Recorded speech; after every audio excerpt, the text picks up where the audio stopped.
Mesdames et messieurs, bonjour. Merci d'être avec nous aujourd'hui pour cette heure que nous allons passer en compagnie d'une œuvre un petit peu particulière. Alors en effet, les panneaux de marqueterie que nous allons vous présenter dans un instant ne sont que des fragments. Fragments d'un ensemble bien plus considérable et maintenant presque entièrement disparu. Par ailleurs, ces fragments, vous le voyez, ont fait l'objet d'une restauration, mais d'une restauration qui s'est voulue très modeste, je dirais même minimaliste, et qui n'a pas du tout cherché, comme vous le voyez, à masquer les atteintes du temps. Nous n'avons pas restitué les éléments qui avaient disparu, nous n'avons pas redonné au métal son éclat, nous n'avons pas reverni, nous n'avons pas poli, etc., etc.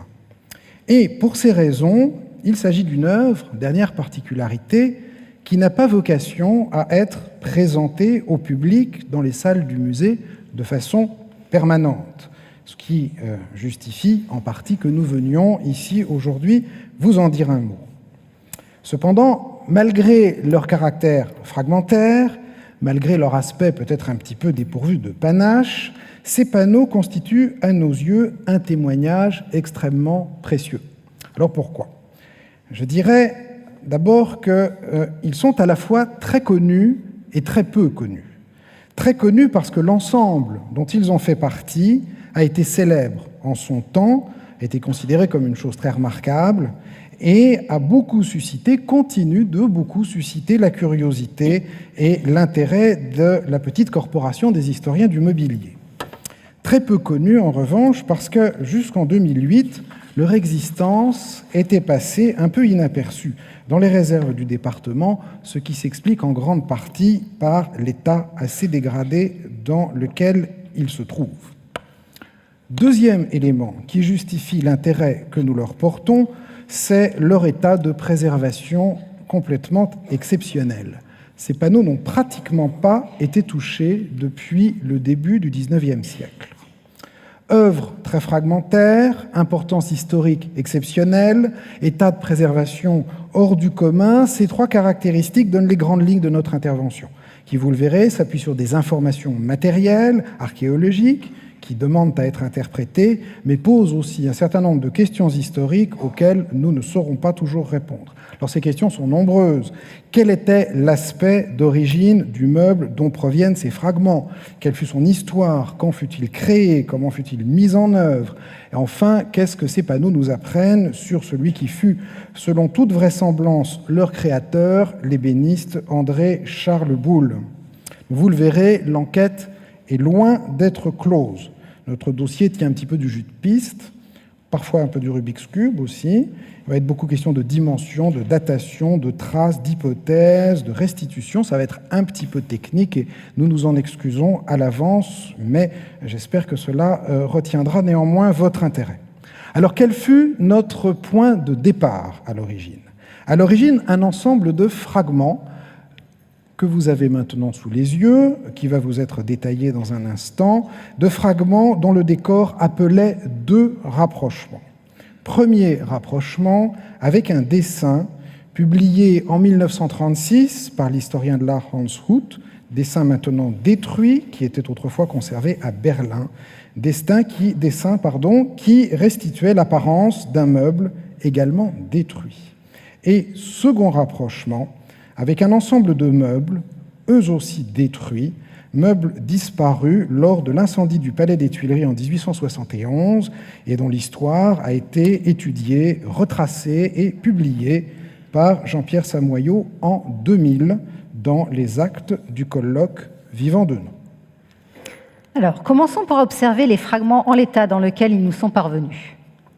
Ces fragments sont composés d'un ensemble de 9 pièces d'ébénisterie, ainsi que de plusieurs bronzes d'ameublement et moulages dorés dissociés. On peut distinguer dans ce lot des portes et des encadrements. Ces panneaux mesurent 180 cm de hauteur et 30 cm de largeur.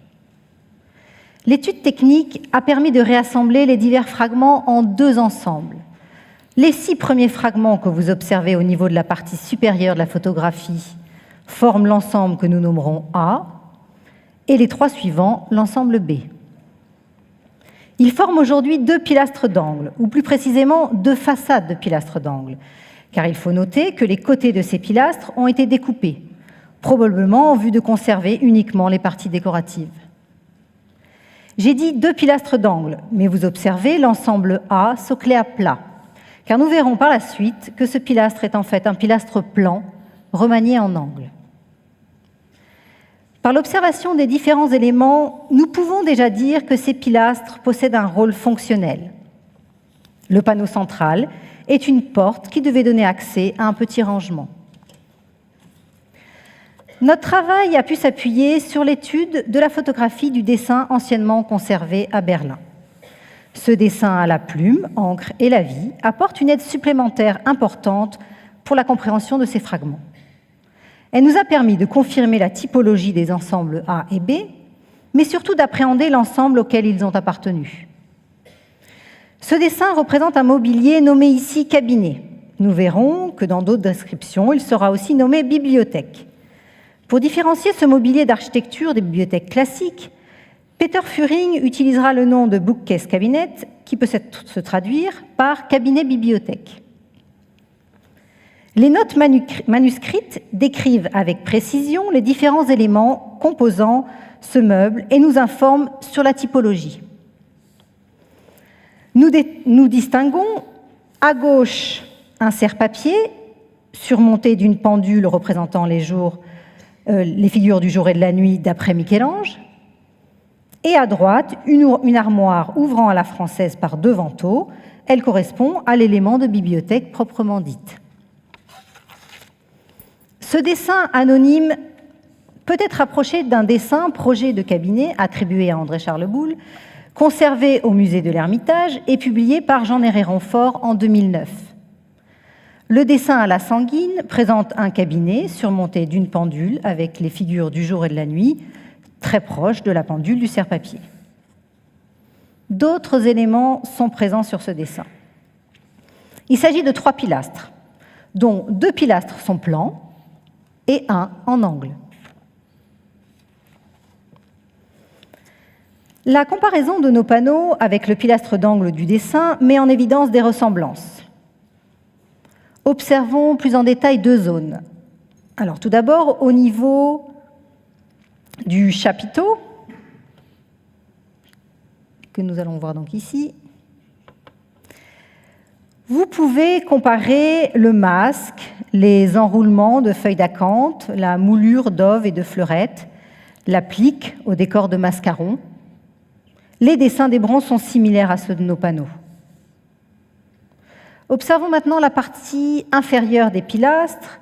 Cette zone présente aussi de nombreuses similitudes, comme l'encadrement que vous pouvez voir ici, et puis la tête de mouton, l'entablement ici aussi. Par contre, il y a un dessin que l'on retrouve, qui est la cassolette. On ne trouve pas de bronze correspondant sur nos panneaux. Mais des observations en lumière ultraviolette nous permettent de confirmer qu'un bronze en forme de cassolette a bien existé sur nos pilastres. C'est ce que vous observez ici. Ce bronze, lorsqu'il était présent, protégeait l'écaille de tortue des dégradations dues à la lumière. C'est pourquoi nous observons dans cette zone une fluorescence plus importante que dans les zones où l'écaille de tortue n'est pas protégée. L'étude technique des 2 pilastres nous a menés à nous interroger sur la construction de ce type de meuble. On peut se demander si l'ensemble du meuble était assemblé ou si chaque pilastre et corps d'armoire correspondait à une unité séparée, positionnée l'une à côté de l'autre. Aucune trace d'assemblage avec une armoire n'a été observée. Il semble que nous ayons affaire à un mobilier modulaire. À l'écran sont schématisés un corps d'armoire et 2 pilastres, chaque unité formant un module indépendant. Avant de vous exposer les divers meubles ou descriptions se rapprochant de nos pilastres, prenons quelques instants pour présenter André-Charles Boulle. Notre propos n'est pas du tout ici d'exposer ne serait-ce qu'un résumé de la carrière et de l'œuvre de Boulle. Rappelons seulement qu'il naît en 1642, qu'il meurt à 90 ans en 1732, qu'il est nommé en 1672 ébéniste ciseleur d'horreur du roi, qu'il est logé au Louvre et que son atelier se situait à peu près au-dessus de nos têtes. 2 points, cependant, sont à développer. Premièrement, la marqueterie à laquelle il a laissé son nom. L'extérieur des portes sont recouverts de marqueterie dite boule, marqueterie composée d'écailles de tortue et de laiton. La marqueterie est une technique d'ébénisterie qui consiste à découper différents matériaux pour réaliser un décor qui sera plaqué sur la surface du meuble. La marqueterie boule est un terme devenu générique, définissant généralement un décor de marqueterie habituellement composé d'écailles de tortue, de laiton, comme c'est le cas ici, mais aussi très souvent d'étain. Autre point, la manière très particulière dont André-Charles Boulle procède pour élaborer ses œuvres, qui reposent sur la déclinaison de modèles en nombre assez étendu, mais aussi bien répertorié, et la pratique de la variation continue par le recours à un répertoire de formes très personnelles, qu'il s'agisse de marqueterie ou de bronze, que l'on retrouve en permanence adapté, transposé, combiné de diverses manières sur ces modèles. Il est rare qu'un meuble soit isolé. Il est exceptionnel qu'il soit parfaitement identique à un autre. Et il est encore plus rare que l'on n'y retrouve pas une quantité de détails déjà présents sur un grand nombre d'autres meubles qui peuvent être très différents par ailleurs. Observons un exemple pour illustrer ce propos. Cette armoire a été attribuée à André-Charles Boulle lors de la vente Wildenstein de 2005. Elle est aujourd'hui conservée en collection privée. Elle a vraisemblablement subi des remaniements, mais l'important est pour nous l'observation des modèles de bronze. Les similitudes avec les bronzes de nos pilastres sont flagrantes. Vous observez ici, à gauche de l'écran, un détail de l'armoire précédente. Au centre, un côté d'une des 4 armoires conservées au Louvre. Et à droite, nos pilastres. Même si les 3 décors sont bien différents, surtout au niveau de la marqueterie, certains modèles de bronze persistent, comme l'encadrement et la tête de mouton. Alors nous allons un peu élargir le spectre autour de nos panneaux. Si nous restons dans un premier temps assez proches, il existe une série de descriptions anciennes, de représentations ou de meubles qui existent encore, ayant un rapport étroit avec ces panneaux. Je reviendrai plus tard sur les descriptions, limitons-nous pour l'instant aux représentations et aux meubles. La plus ancienne représentation est un portrait du président de Rieux, fils du financier Samuel Bernard, daté de 1741. Et vous remarquez, à l'arrière-plan, derrière le paravent, un pilastre d'angle extrêmement proche d'une autre et la naissance de 2 armoires, manifestement de bibliothèques comparables à celles que nous avons vues il y a un instant.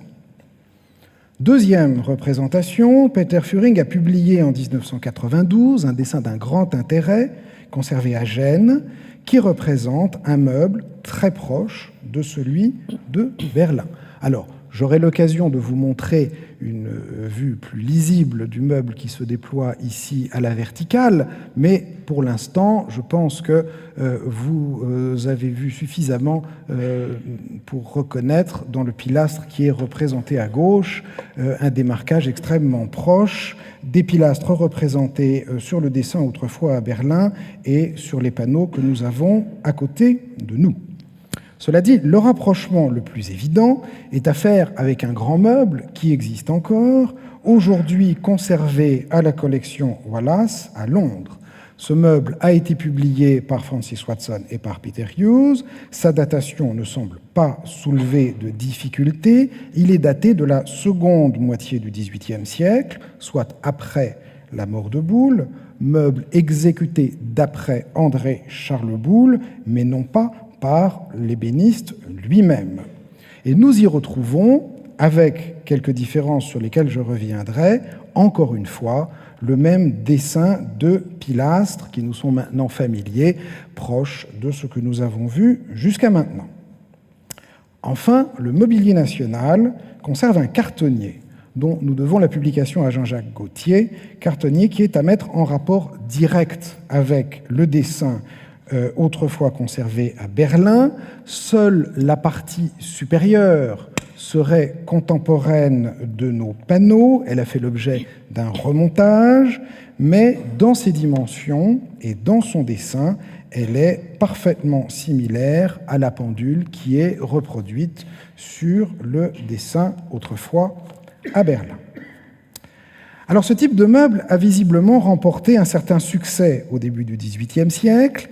On en connaît d'autres exemples du même genre, quoique substantiellement différents. Donc je vous les montre très rapidement à titre d'exemple. Par exemple, une peinture conservée au château de Versailles, possiblement le régent et son fils. À l'arrière-plan, on retrouve un grand meuble d'architecture fait d'une alternance d'armoires et de pilastres selon le même principe que ce que nous avons vu. Mais un agrandissement de la partie supérieure des pilastres nous permet de voir que dans son détail, il ne s'agit pas du tout de la même chose. Le second exemple, que j'ai choisi parce qu'il est conservé dans une collection bien connue, Musée Getty, Los Angeles, un grand meuble d'architecture totalement différent dans son aspect, qui provient de l'hôtel Le Bas de Montargis, place Vendôme, mais nous sommes bien dans la même typologie de ces grands meubles d'architecture à vocation de rangement ou de bibliothèque. De façon plus générale, et pour nous éloigner un peu encore, au-delà de leur caractère strictement formel ou fonctionnel, ces panneaux évoquent, par leur dimension architecturale, un aspect de l'œuvre de Boulle qui a maintenant complètement disparu, c'est son activité comme créateur de décors d'intérieur. Ce qui en effet a survécu comme décor de meubles ou d'objets a été utilisé pour revêtir des planchers, des murs, des plafonds. Cela paraît extravagant vu la très grande fragilité et la préciosité de telles réalisations, mais on en connaît des témoignages. Il y en a un que je ne peux pas mentionner, le plus célèbre, c'était le décor qui avait été exécuté pour le Grand Dauphin. Vous avez le portrait du fils de Louis XIV sous le pinceau de Rigaud. Grand Dauphin, collectionneur et manifestement grand amateur de marqueterie précieuse, puisque dans le premier appartement qu'il occupe à Versailles, il avait fait exécuter un parquet en marqueterie par Pierre Gol, dont le dessin nous a été conservé, que vous avez sous les yeux. Et dans le second appartement qu'il fait installer, il confie l'ensemble du décor d'une pièce à André-Charles Boulle. Alors, rien ne subsiste, malheureusement, du décor de ce qui était le cabinet des glaces du Grand Dauphin, sauf des descriptions qui en font l'éloge, et celui de Boulle, qualifiant la chose de le chef-d'œuvre de son art. Nous avons ici sous les yeux le plan de l'appartement du Grand Dauphin. Nous sommes au rez-de-chaussée de l'angle sud-ouest du corps central du château de Versailles. Le cabinet des glaces était situé à cet endroit sous la galerie du même nom. Alors si le cabinet des glaces a disparu, nous connaissons cependant quelques-uns des meubles qui avaient été commandés à Boulle pour le meubler, une série de pilastres, de gaines, de piédestaux. Ceux qui sont à droite de l'écran sont probablement ceux qui étaient chez le Grand Dauphin aujourd'hui à l'abbaye de Chailly. Le point sur lequel je voudrais insister, c'est que c'est pour accueillir ces collections que le Grand Dauphin a fait exécuter le décor de son cabinet. Peinture, petits bronzes, porcelaine, gemmes constituaient l'essentiel des collections du Grand Dauphin qui furent dispersées après sa mort. Le prince avait le goût des matériaux rares, des montures somptueuses, des riches effets de polychromie. À titre d'exemple, vous avez sous les yeux 3 gemmes, un petit vase de jaspe, une salière en agate, un petit vase de jade, répartis entre le Prado et le Louvre. Et il y a là quelque chose qu'il faut noter, ce lien entre le mobilier Boulle et les grandes collections. C'est une constante dès les années 1680, un phénomène très remarquable, cette attirance, cette attraction spontanée entre collections d'art et mobilier Boulle. Et le grand dessin de Berlin en témoigne avec ses socle destiné à recevoir des sculptures avec sa pendule ornée de figures inspirées de Michel-Ange. Et il y a là quelque chose que nous allons retrouver à plusieurs reprises à propos de nos panneaux tout au long de leur histoire. Alors, venons-en aux questions historiques. Quelle est l'histoire de nos meubles ? Nous allons commencer par ce qui est à peu près certain, c'est-à-dire leur histoire depuis la Révolution. C'est à Jean-Pierre Samoyau que l'on doit d'avoir retracé cette histoire depuis la Révolution jusqu'à la fin du XIXe siècle. Le meuble est décrit une première fois au moment de sa saisie en 1793 par l'administration révolutionnaire. Il se trouve alors dans la résidence d'un émigré, François Gogla, mais il semblerait que le réel propriétaire de ce meuble ait été en fait le baron de Breteuil. Alors Gogla et Breteuil, dont vous avez les portraits, Gogla à gauche, Breteuil à droite, j'y reviens, sont deux personnalités à ce moment très liées par leur activité dans les réseaux de la contre-révolution avant la chute de la monarchie. Breteuil, à droite, portrait par Meunier conservé au Louvre, ancien ambassadeur à Vienne, ministre à 2 reprises, c'est l'homme fort du ministère, nommé par Louis XVI après le renvoi de Necker en juillet 1789 et qui sera balayé par la prise de la Bastille. Vous le voyez ici représenté en compagnie de 2 magnifiques exemples de mobilier Boulle. Faut-il y voir autre chose qu'un hasard? Je ne le sais.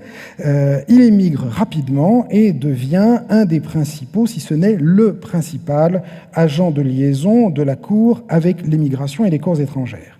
Quant à Gogla, c'est l'un des agents les plus actifs de la correspondance secrète de Marie-Antoinette, l'un des acteurs de la fuite à Varennes, ce qui lui valut d'être brièvement emprisonné. Il est aux Tuileries le 10 août 1792 en compagnie de la famille royale et il n'émigre qu'après la chute de la monarchie.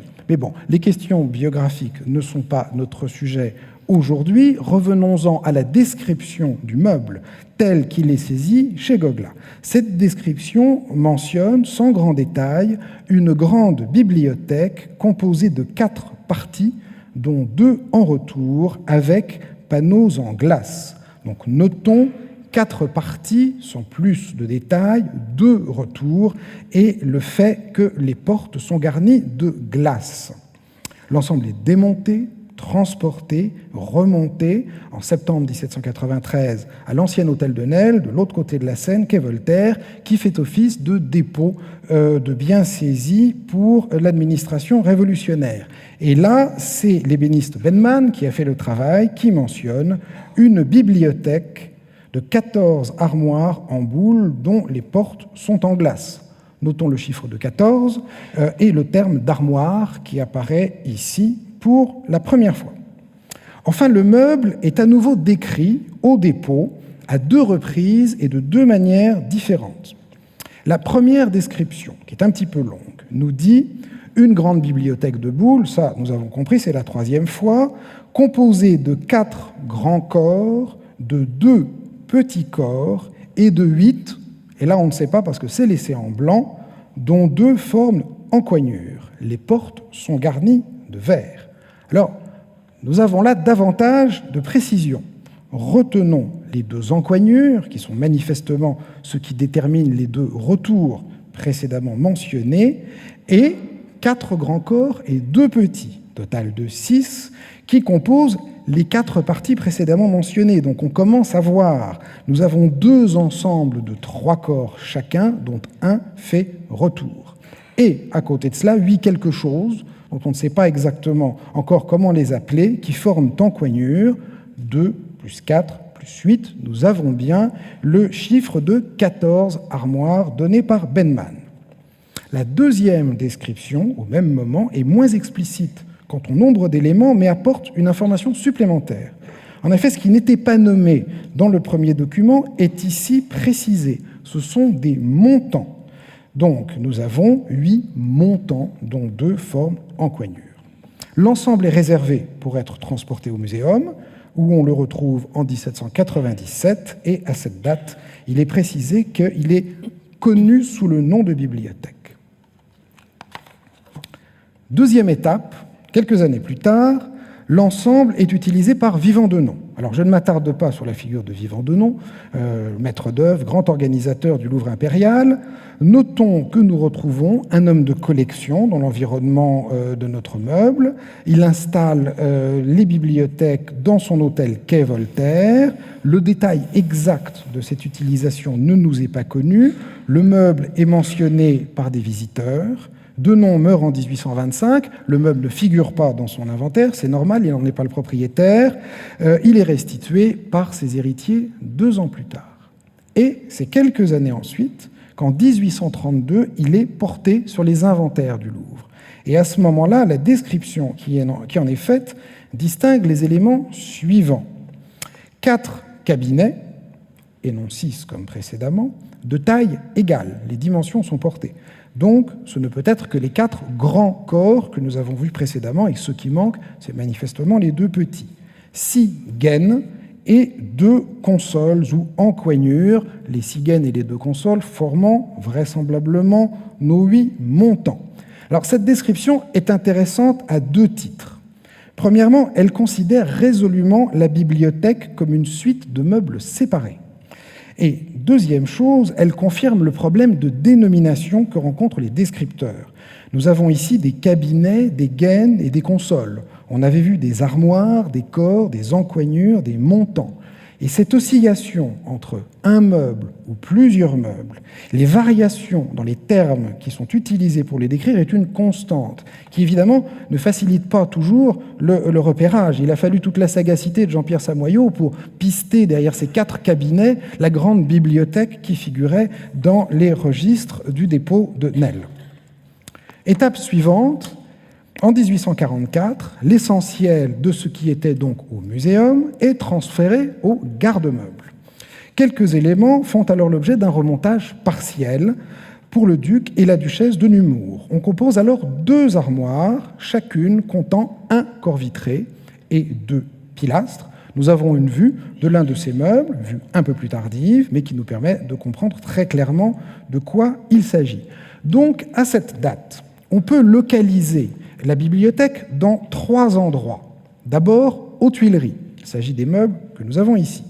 Ensuite, dans les magasins du garde-meubles, où est décrit ce qui n'a pas été utilisé pour le duc et la duchesse de Nemours. Une bibliothèque de boules, 6 compartiments en ébène, 6 vantaux à glace et 2 porte-plaines.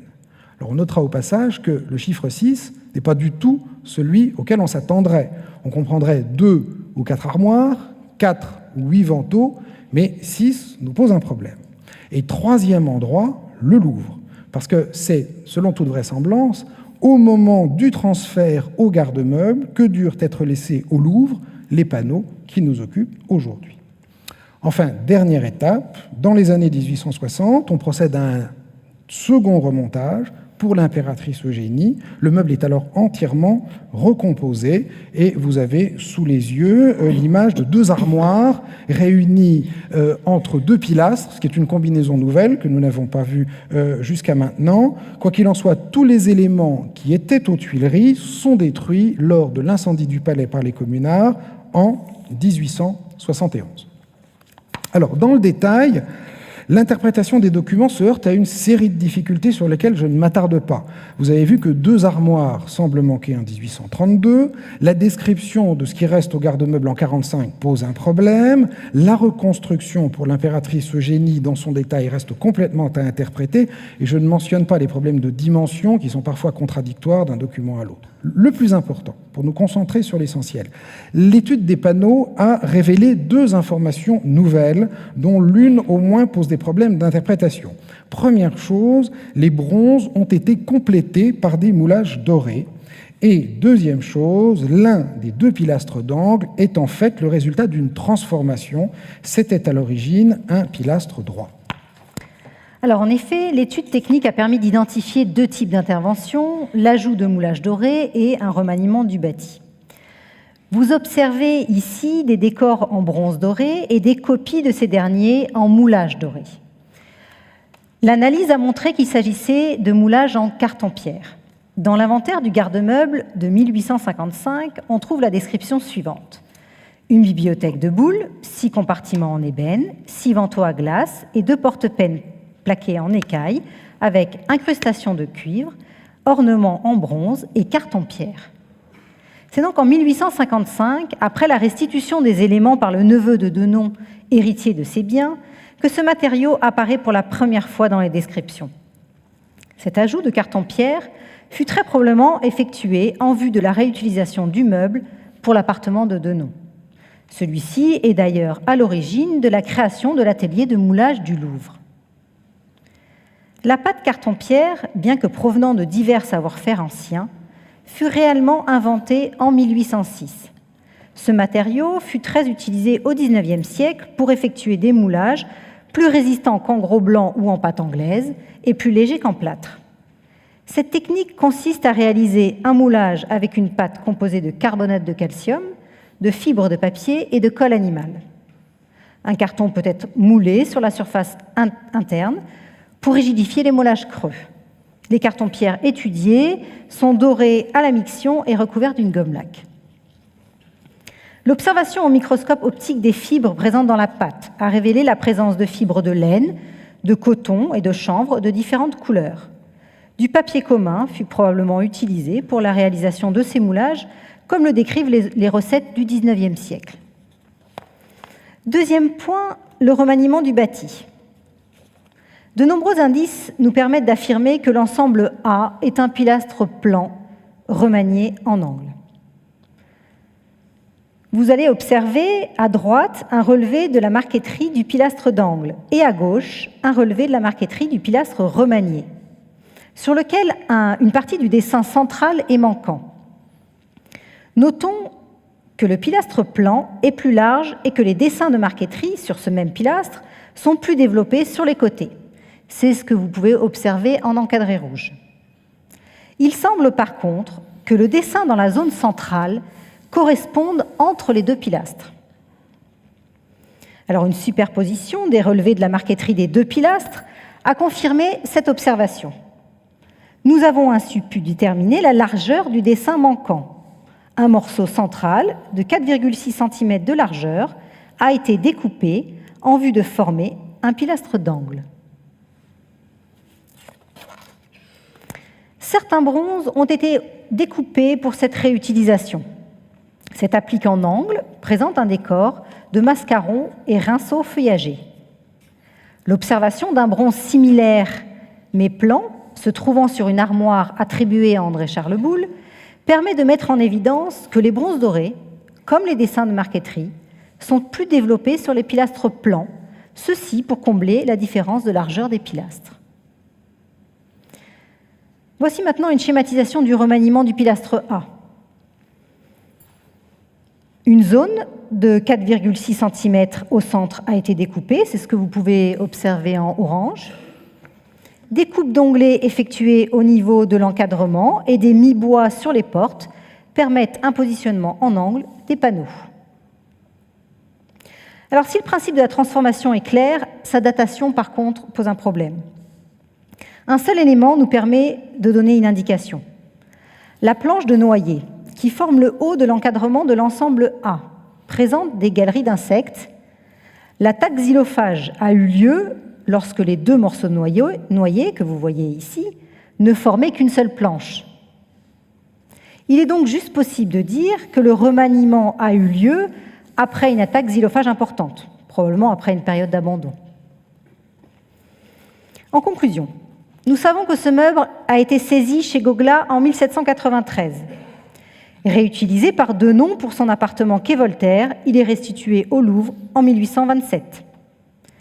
L'ensemble du meuble, à l'exception des encoignures, serait alors transféré au garde-meuble entre 1844 et 1845. De nombreuses transformations sont effectuées sur une partie de ce qui est au garde-meuble pour les Nemours, puis sur l'ensemble pour l'impératrice Eugénie. Ce qui est aux Tuileries brûle en 1871. Il semble que seuls les deux pilastres que vous observez aujourd'hui, restés au Louvre depuis 1827, ont survécu. La date de la transformation d'un pilastre plan en un second angle est incertaine. Tous les documents font état de deux angles depuis la Révolution. Si l'on s'en tient au texte, la transformation daterait du XVIIIe siècle. Mais l'examen des panneaux nous rend plus prudents. Alors, est-il possible de remonter l'histoire du meuble avant sa saisie chez Gogla à la Révolution? L'étude des panneaux a livré des informations majeures. Ensuite, reste la série des hypothèses. Premier élément, la date de sa création. Peut-on confirmer qu'il s'agit bien, comme l'examen visuel du meuble le laisse penser, d'un meuble attribuable à André-Charles Boulle et non, comme dans le cas du meuble de la collection Wallace, d'une interprétation plus tardive? Alors à cette question, nous pouvons apporter des éléments relativement précis, puisque ces panneaux ont fait l'objet d'une étude de datation par dendrochronologie.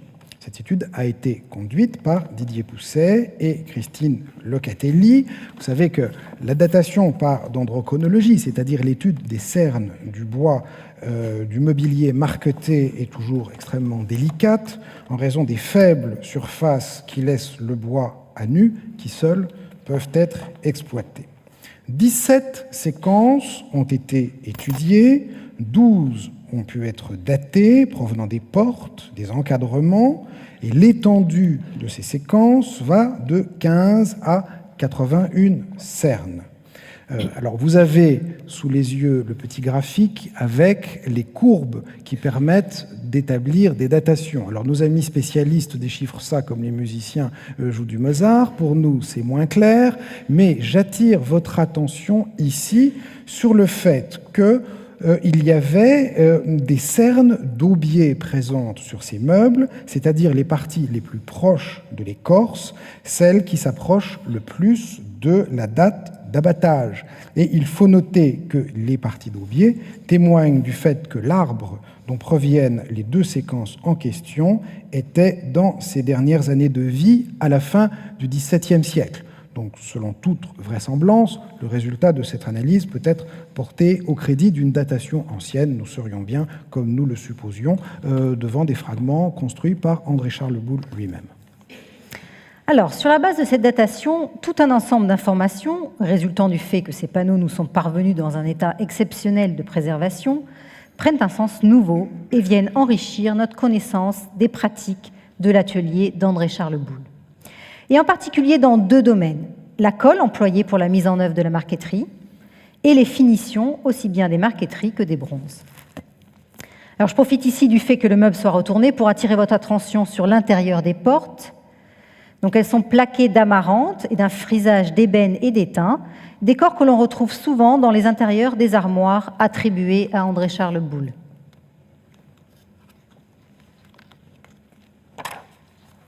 Un point important de notre étude a été l'analyse des colles. Et ceci pour deux raisons. La première, parce qu'il est classiquement dit que la marqueterie Boulle était collée avec de la colle de vessie natatoire d'esturgeon, sans jamais de réelle justification. La seconde, parce que l'altération principale et problématique des marqueteries Boulle est le décollement des laitons. Nous cherchions donc à identifier et à caractériser la colle utilisée. L'œuvre présente une colle non chargée dans les assemblages et une colle chargée de noir de fumée sous la marqueterie et dans les joints. Dans certains joints, la colle est en plus chargée de fibres végétales, c'est ce que vous observez ici à l'écran. Ces fibres confèrent aux joints une plus grande résistance à la rupture. Jusqu'à nos jours, les colles utilisées en ébénisterie sont des colles animales. Elles sont composées de collagène, qui sont des protéines fabriquées par les cellules de nombreux tissus, comme les os, la peau, les nerfs. Pour connaître la provenance des collagènes formant les colles d'ébénisterie, nous avons adapté une technique nommée ELISA, initiale de Enzyme Liquid Immunosorbent Assay, en collaboration avec le laboratoire Novotech. Basée sur des réactions immunologiques, la technique ELISA permet de reconnaître de façon spécifique une molécule recherchée nommée antigène, grâce à l'utilisation d'anticorps dirigés contre cette molécule. À l'écran, vous observez une courbe de titration, résultat d'une analyse ELISA. La courbe de titration représente la densité optique, c'est l'axe vertical, en fonction de l'inverse de la dilution de l'anticorps primaire, axe horizontal, plus l'affinité de l'anticorps pour l'antigène est importante, plus la courbe sera déplacée vers la droite. Les courbes en bleu et rose, en rose et bleu, parce que correspondent respectivement à un test ELISA avec un anticorps anticollagène non spécifique d'une classe ou d'une espèce et un anticorps anticollagène de mammifères. Ces courbes présentent une forte réaction. La courbe jaune, correspondant à un test avec un anticorps anticollagène de poisson, ne montre pas de réaction. La colle prélevée en plusieurs endroits des pilastres est donc une colle provenant de collagène de mammifères. Aucune trace de colle de poisson, même en petite quantité, n'a été détectée. Notre protocole de recherche a démontré qu'il était pourtant possible de détecter des mélanges, même en très faible quantité. Cette étude contredit la documentation qui indiquait que les marqueteries boules étaient collées avec de la colle de vessie natator d'esturgeon. De plus, dans le cadre d'un protocole de recherche d'une colle de restauration pour le collage des marqueteries boules, nous avons effectué de nombreux tests mécaniques. Les tests, effectués avec une colle de vessie natator d'esturgeon, présentent des résistances à la rupture très faibles, preuve supplémentaire que cette colle n'a pas pu être utilisée pour le collage de marqueterie de métal. Intéressons-nous maintenant au type de protection de surface utilisée sur ces pilastres.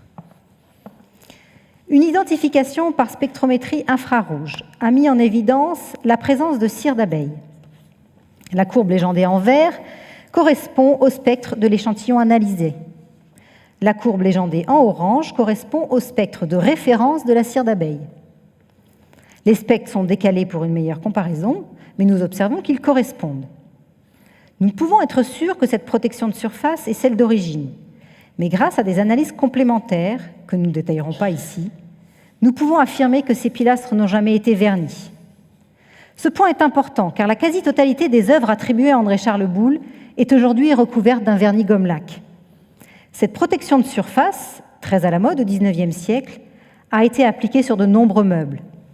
Mais il semble que ces pilastres aient été finis par un polyciré. Boulle est connu par ses marqueteries, mais il était aussi un extraordinaire bronzier, ce qui lui valut d'ailleurs la qualité d'ébéniste, ciseleur, doreur du roi. Les bronzes que vous observez ici sont d'une grande finesse, un travail de maître. Pour mieux comprendre ce que nous avons découvert sur ces bronzes, rappelons rapidement leur procédé de fabrication. Ce que nous appelons bronzes d'ameublement sont en fait des laitons dorés, composés en majorité de cuivre et de zinc. Les bronzes étudiés sont fabriqués à la fonte au sable. La forme du bronze est obtenue en coulant la fonte de bronze, c'est-à-dire le métal en fusion, dans un moule en sable. L'alliage en fusion est versé dans le moule. Après refroidissement et solidification, l'exemplaire est décoché, c'est-à-dire séparé du moule. Les pièces sont ensuite ciselées, ce qui donne au bronze les effets de matière que vous observez en ce moment. Puis vient la dorure à l'amalgame d'or et de mercure. Celle-ci se décompose en plusieurs étapes. Le décapage, la dorure proprement dite et la mise en couleur. De nombreuses informations nous viennent du travail de recherche sur la dorure à l'amalgame effectué par Marc Voiseau. De précieux témoignages de ces étapes sont observables au revers de nos bronzes. Il semble que ces bronzes n'aient jamais subi de nettoyage chimique depuis leur création. C'est pourquoi leur étude et leur conservation se sont avérées d'un grand intérêt. La mise en couleur des bronzes dorés est la dernière étape de la dorure. Avant cette étape, le bronze a un aspect que l'on dit terreux. Cette étape permet de donner au bronze doré diverses nuances de couleur d'or. Les recettes sont nombreuses. On y retrouve principalement un mélange d'alun, de sel marin et d'oxyde de fer délayé dans du vinaigre. Le mélange est appliqué sur le bronze, qui est ensuite passé à la forge à 300 degrés Celsius. Ce traitement chimique permet entre autres une imprégnation superficielle de l'or en oxyde de fer, ce qui le rend plus rouge. Des analyses par microfluorescence X, dont vous pouvez d'ailleurs observer les spectres à l'écran, ont mis en évidence ces oxydes de fer. Contrairement à ce que nous venons de voir, et qui correspond au procédé de fabrication de l'atelier d'André-Charles Boulle, certaines traces rouges, visibles sur l'œuvre, correspondent à des traces d'entretien des bronzes dorés. On sait qu'au XVIIIe et au XIXe siècle, des mélanges contenant des oxydes de fer étaient passés à froid sur les bronzes non démontés en vue de recharger en rouge les fonds de ciselure. C'est ce que vous pouvez observer sur cette photographie. Les traces se trouvent en quantité plus importante dans la zone où la tête de mouton vient masquer l'encadrement. Ceci est la preuve que les bronzes n'ont pas été démontés pour ce traitement. Alors en conclusion, retenons que cette étude a montré l'absence de colle de vessie natatoire d'esturgeon, l'absence de vernis gomme-laque. Elle a aussi permis la mise en évidence de colle de mammifères, de cire d'abeille sur la marqueterie et de traces de mise en couleur sur les bronzes. Reste la question délicate de l'histoire du meuble au XVIIIe siècle, qui pour l'instant apparaît, vous le verrez, comme la confrontation d'un faisceau d'hypothèses. Alors pour présenter au mieux la question, il faut d'abord procéder à un petit recensement des occurrences d'œuvres à considérer. Elles sont assez nombreuses. Nous avons vu des représentations. En haut, le dessin publié par Hans Ruth, autrefois à Berlin, et décrivant avec assez de précision un meuble parfaitement en rapport. En bas à gauche, le dessin publié par Peter Führing, décrivant un meuble très proche.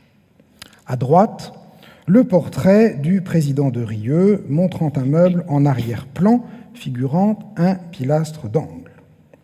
Nous avons vu des meubles existants. Les meubles conservés en Angleterre, manifestement différents, qui datent de la seconde moitié du XVIIIe siècle. C'est l'image au centre, en bas. Et puis, au mobilier national, un cartonnier dont la partie supérieure est en rapport direct avec le dessin de Berlin. Il faut maintenant ajouter à ceci 4 mentions qui ne laissent absolument aucun doute quant à l'aspect du meuble. 3 de ces mentions concernent le même meuble ayant appartenu au collectionneur Ange Laurent Lalive de Julie. Première mention dans le livre-journal du marchand qui le lui vend en 1756. Deuxième mention dans le catalogue que Lalive de Julie fait publier de sa collection en 1764. Dernière mention dans le catalogue de la vente de sa collection en 1770. Et puis quatrième mention d'un autre meuble dans une vente en 1799, vente du marchand Le Rouge, meuble très proche dans sa composition du meuble de Lalive de Julie. Alors la question centrale à laquelle il n'est pas sûr qu'il soit possible de répondre de façon catégorique est la suivante. Ces représentations, ces mentions, ces vestiges réfèrent à combien de meubles? Alors il est incontestable qu'il y en a au moins 2. Celui saisi à la Révolution que l'on retrouve au Louvre et aux Tuileries et celui aujourd'hui en Angleterre. Ces 2-là existent encore au moins en partie et nous avons des témoignages contemporains qui permettent de les distinguer. Il y en avait donc au moins 2, un de Boulle et une reprise plus tardive. Mais y en a-t-il eu plus de 2, c'est-à-dire plus d'un fait par Boulle lui-même? Et alors, arrivé là, le cœur de la difficulté, à mon avis, tient à la question de savoir si le dessin de Berlin et le meuble mentionné chez Lalive de Julie pourraient n'en faire qu'un seul. Et c'est pourquoi c'est dans le détail de l'examen de ces 2 meubles qu'il faut maintenant entrer. Alors, le dessin de Berlin ne présente qu'une partie du cabinet. Les notes manuscrites décrivent l'ensemble. Reprenons ensemble certaines notes importantes. Il est noté que le cabinet est composé de 5 armoires, un serre-papier et 7 pilastres. Une question se pose alors, combien parmi ces 7 pilastres sont en angle? Car on sait par la représentation graphique qu'il y en a au moins un. Autre information, il est noté que la hauteur des armoires et des pilastres du cabinet est de 5 pieds 7 pouces de haut, c'est-à-dire 180 cm, ce qui correspond à la hauteur de nos pilastres et à celle que nous avons trouvée dans les différentes descriptions. Ici, il est indiqué que la largeur des pilastres au niveau du chapiteau est de 18 pouces et demi, c'est-à-dire 50 cm, et au niveau de la plinthe, 20 pouces, c'est-à-dire 54 cm. Ces dimensions aussi ne posent pas de problème. Pour la largeur des corps d'armoire, il est noté qu'ils mesurent de 3 à 4 pieds. On peut alors supposer qu'ils mesuraient soit 97 cm, soit 129 cm. La transcription de l'ensemble des notes manuscrites nous a permis de proposer plusieurs hypothèses de plan de l'ensemble du meuble. La première hypothèse possède 2 pilastres d'angle et la seconde un seul. L'objectif n'est pas de comparer toutes les cotes des différents documents, car nous n'en avons pas le temps aujourd'hui, mais juste de vous donner une vision de l'ampleur du meuble décrit sur le dessin de Berlin. Il mesure en totalité plus de 9 mètres de long. La hauteur des modules et la largeur des pilastres ne posent pas de problème par rapport aux différentes descriptions. Par contre, la largeur des armoires et le nombre de pilastres d'angle nous questionnent. Deuxième cas, donc le meuble de la Livre de Julie. Alors avec la Livre de Julie, nous touchons à une personnalité sur laquelle il serait agréable qu'on puisse prendre un petit peu de temps, mais nous ne le pourrons pas. Grand collectionneur, grand amateur de peinture, de sculpture, amateur de mobilier, amateur de meubles, boules. Donc quand même, je vous montre son portrait à droite, sous le pinceau de Greuze, conservé à la National Gallery de Washington, et à gauche, le très célèbre bureau qu'il fait exécuter dans un style totalement novateur dès la fin des années 50, bureau aujourd'hui conservé à Chantilly. Mais venons-en à notre meuble. Le meuble qui a appartenu à la Livre de Julie est assez précisément décrit à 2 reprises et presque dans les mêmes termes. Une fois dans le catalogue de la vente de ces collections, l'autre dans le commentaire qui accompagne le dessin publié par Peter Furing. Alors je cite ce qui est mentionné dans la vente. Une bibliothèque en retour de 2 côtés, en bois d'ébène. Elle est composée de 3 doubles portes sur la surface et d'une double de chaque côté. Les panneaux des dites portes sont de fils de laiton très proches les uns des autres.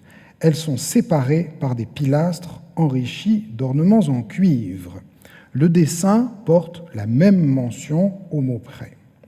Le meuble comporte donc 2 retours d'angle et ces armoires sont fermées non pas de glace, mais de fil de laiton.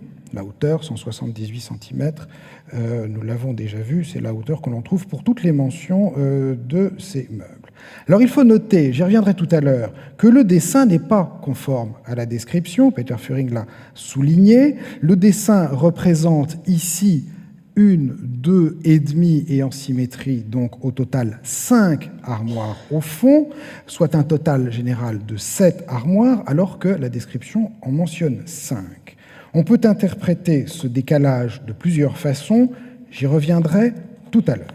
Si nous faisons abstraction de cette soudaine floraison d'armoires, nous devons être attentifs à 2 choses. La première est qu'il y a 3 différences notables avec le dessin de Berlin. Il n'y a pas de serre-papier, ce qui ne laisse que 5 corps d'armoire et place au centre de chacune des façades une armoire et non un pilastre, comme c'est précisément spécifié sur le dessin de Berlin. Il n'est fait aucune mention spécifique de pilastre d'angle, et d'ailleurs, le dessin n'en représente pas. Vous voyez que dans l'angle, les armoires sont juxtaposées l'une à côté de l'autre.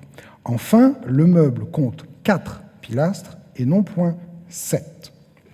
En revanche, cette description est très proche de celle portée dans le catalogue de la vente de 1799, que je vous lis. Un très riche corps de bibliothèque présentant un fond de 3 parties d'armoire, à 2 panneaux chacune, et 2 côtés de retour d'une armoire, à 2 panneaux aussi chacune, 3 au fond, 2 sur les côtés, c'est la même chose. Le tout séparé par 4 pilastres de marqueterie. Alors évidemment, si le meuble de la Livre, c'est celui de la vente de 1799, par la suite passé en Angleterre, la question est réglée. Nous n'avons qu'un seul meuble de boule, celui représenté sur le dessin de Berlin, l'autre, celui de la Livre, est une réplique. Pour cette raison, la question de la datation du meuble de la Livre se révèle un critère déterminant pour notre étude. Alors, cette datation est une question qui a été interprétée diversement. Mais plusieurs indications laissent penser que le meuble de la Livre de Julie n'est pas une réplique. Première chose, la date, 1756, ce qui paraît quand même extrêmement tôt pour faire exécuter une copie de boule d'une telle ampleur. Alors, maintenant, la Livre de Julie est un esprit novateur, son bureau en témoigne, peut-être après tout est-il le premier et aussi précocement à avoir initié la pratique de la copie du mobilier boule, pourquoi pas. Deuxième chose, les mentions, qui sont quand même très catégoriques à cet égard. Dans le catalogue de la Livre, cette bibliothèque est un des plus beaux ouvrages qu'ait fait André Charles Boule. Sur le dessin publié par Peter Furing, ouvrage du célèbre Boule. Et dans la vente de la Livre, classé parmi les ouvrages de Boule, ce morceau est d'ailleurs très connu et l'on sait qu'il a été fait à grands frais. On a quand même du mal à admettre que ces mentions répétées portant d'un meuble si connu soient systématiquement erronées ou mensongères. Enfin, il faut ajouter un dernier élément, qui est un détail matériel, qui rend difficile l'identification du meuble de la Livre avec celui de la vente de 1799. La description de la frise du meuble de la Livre de Julie est en effet sensiblement différente. Nous avons d'un côté branche de girasol et branche de girasol, il s'agit de tournesol, et feuillage, ce qui correspond à ce que nous avons ici. Vous avez ici la petite fleur de tournesol et le feuillage, ça correspond à ce que l'on voit sur le dessin de Berlin. Donc ça, c'était pour le meuble de la Livre. En revanche, sur le meuble de 1799, chaîne de feuilles d'eau entrelacées de petits intervalles à jour. Et il semble bien qu'on puisse trouver dans ces éléments la trace de ces petits intervalles à jour qui ne font pas partie du répertoire d'André Charles Boule. Pour toutes ces raisons, il me semble que l'hypothèse selon laquelle le meuble de la Livre est celui de la collection Wallace me semble pouvoir être difficilement retenue. Le meuble de la Livre ne serait donc pas celui de la vente de 1799, qui en est une réplique très proche, ni celui de la collection Wallace. Alors, arrivé à ce point, nous devons nous résoudre à faire un choix entre deux hypothèses dont aucune n'est complètement assurée et aucune complètement satisfaisante. Première possibilité, les différents témoignages que nous avons rassemblés font état de deux meubles distincts. L'un, représenté sur le dessin de Berlin, comportant un serre-papier et au moins un pilastre d'angle. L'autre, c'est le meuble de la Livre de Julie, ne comportant ni serre-papier ni pilastre d'angle. Alors, si l'on retient cette hypothèse, les deux meubles seraient à attribuer à Boule. Et dans ce cas, le meuble de la Livre ne serait ni celui saisi à la Révolution chez Gogla, ni celui de la vente Le Rouge, passé en Angleterre, mais un troisième meuble dont à ce jour il ne reste aucune trace. Parce qu'en effet, dans ce cas, le meuble de Louvre ne peut pas être celui de la Livre de Julie, puisque nos pilastres, eux, sont précisément datés. Donc il est certain qu'ils ne sont pas un ajout postérieur qui aurait été fait au meuble de la Livre de Julie. Deuxième possibilité, tous ces témoignages se rapportent en fait au même meuble que nous voyons apparaître dans plusieurs configurations. Une première fois avec un serre-papier, au moins un pilastre d'angle et 6 pilastres droits, c'est le dessin de Berlin que nous avons en haut. Une seconde fois sans serre-papier, ni pilastre d'angle et seulement 4 pilastres droits, nous sommes chez la Livre de Julie, et une troisième fois sans serre-papier, mais augmenté d'une armoire et d'un pilastre droit supplémentaire, et comportant désormais 2 pilastres d'angle, l'un ancien, l'autre fruit d'une modification apportée à un pilastre droit, et c'est le meuble saisi chez Gogla.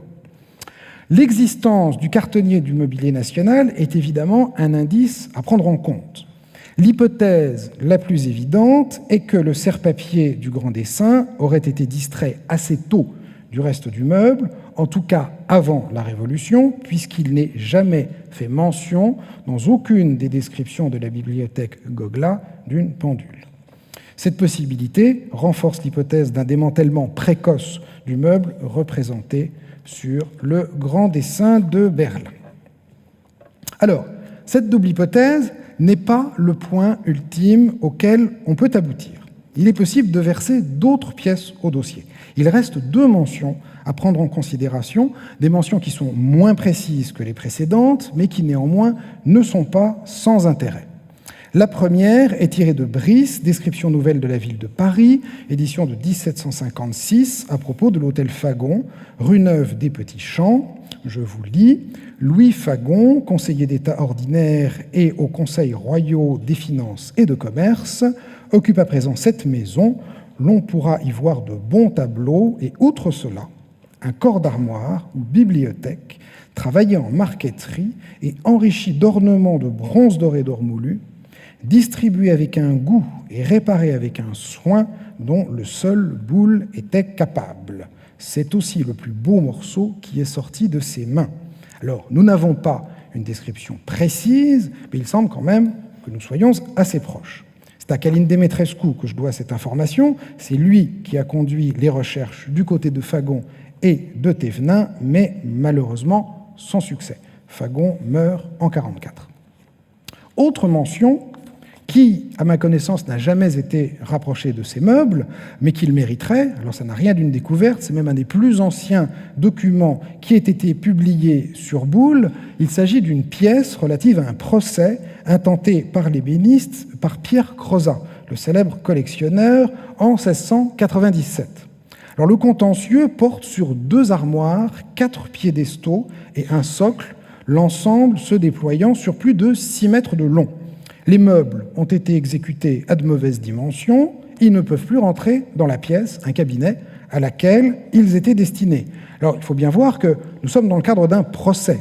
Les parties font manifestement assaut de mauvaise foi, l'un prétend que ce sont les dimensions du meuble qui sont fautives, l'autre que ce sont les dimensions de la pièce qui ont été mal prises, mais si l'on prend les choses au plus serré, ils se chamaillent pour une différence d'1,5 pouce, c'est-à-dire à peu près 3 cm.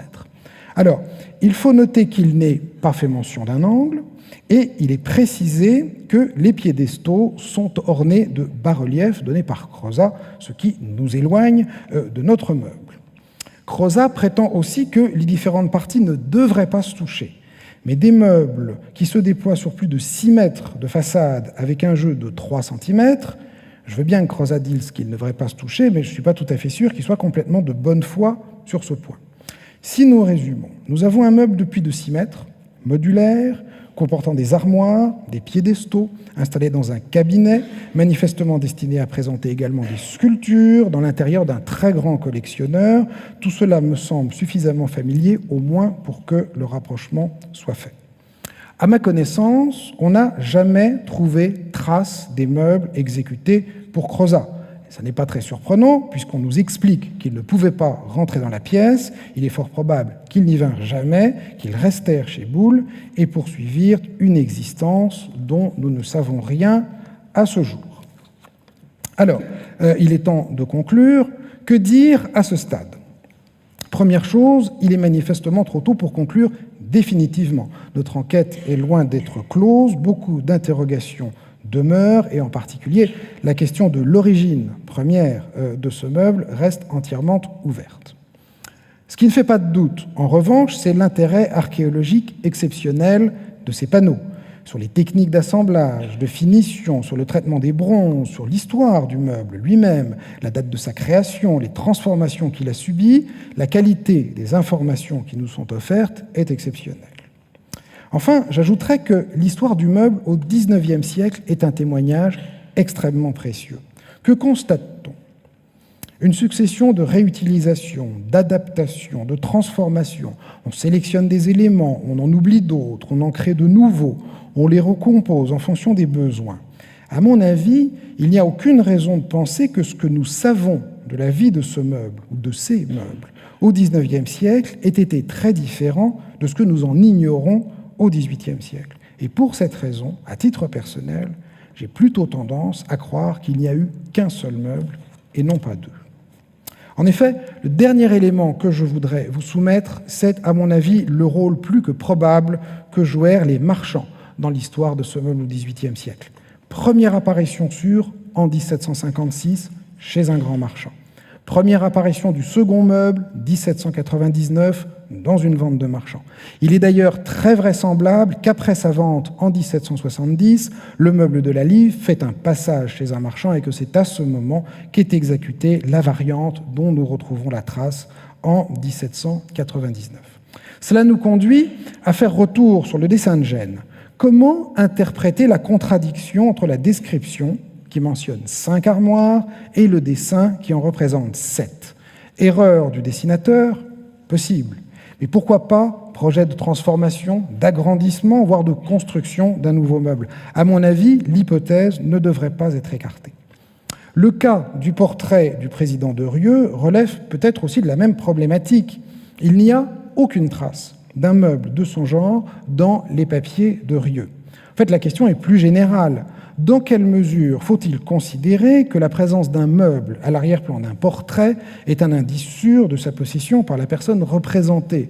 En fait, rien ne le dit. L'utilisation de fonds de décor par les peintres est une pratique courante. Il est très possible qu'à cette date, vers 1741, le meuble était sur le marché de l'art.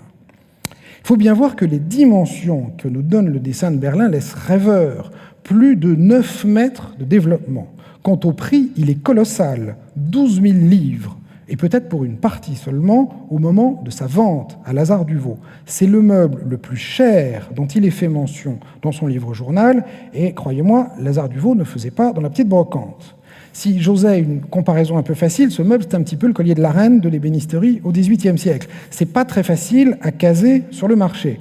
Il n'est pas très surprenant dans ces conditions qu'il se soit trouvé orphelin à plusieurs reprises, pas très surprenant non plus qu'il ait pu faire l'objet, et ce, dès le XVIIIe siècle, d'un certain nombre de manipulations génétiques de plus ou moins grande ampleur, mais dont l'objectif est très clair, c'est de l'adapter à des utilisations successives et inévitablement différentes. Alors je terminerai en relevant un détail amusant.